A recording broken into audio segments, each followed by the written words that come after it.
Gilas Pilipinas mga bro, makakalaban ang Brazil sa semifinals at Coach Timcon may nakahandang plano. So muntik pa ngang masweep ng Gilas Pilipinas ang Group A mga bro, kung saan kagrupo natin ang Latvia at Georgia. Kahit underdog tayo sa group na to, isa nga tayo sa mga nakalusot papuntang semifinals dahil hindi nga nagawang ilaglag ng Georgia ang Gilas Pilipinas. Masaya talaga siguro kung nasweep ang Group A. Tataas talaga ang kumpiyansa ng Gilas Pilipinas papuntang semifinals. Pero hindi na nga yan mahalaga kay Coach Timcon mga bro, dahil ang priority talaga ng Gilas makapasok ng semifinals at susubukan makakuha ng ticket sa Olympics. Kasado na nga bukas ang semifinals at makakalaban ng Gilas Pilipinas ang Brazil.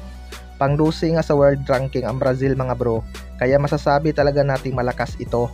Pero kung na-upset nga natin ang Latvia na mas malakas kaysa sa Brazil, hindi rin naman talaga malabong kaya din itong i-upset ng Gilas Pilipinas. Kaso may konting problema nga lang ang Gilas Pilipinas dahil posibleng magka-ribs injury itong si Kai Sotto at hindi makapaglaro sa semifinals.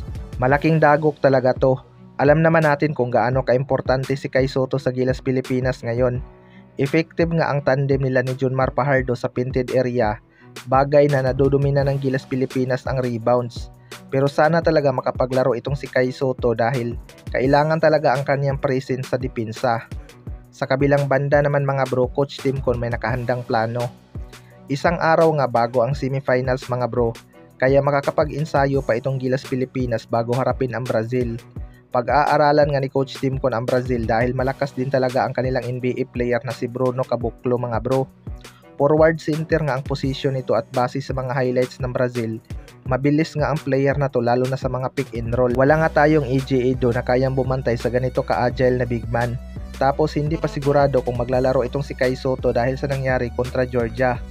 Although may Japit Aguilar pa naman ang Gilas Pilipinas na pwedeng bumantay dito dahil athletic naman itong si Japit Aguilar at mabilis humabol sa mga pick and roll.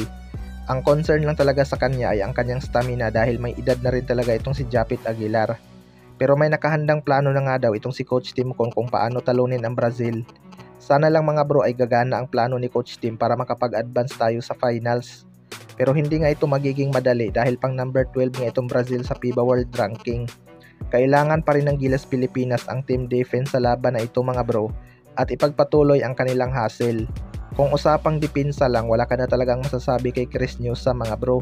Pinapatunayan nga nito na hindi lang pang PBA ang kanyang depensa at hindi niya rin talaga sinasayang ang tiwala ni Coach Timcon sa kanya. Kontra Georgia nga, both offense and defense talaga ang tinatrabaho nito. Kayo mga bro, ano masasabi nyo tungkol dito?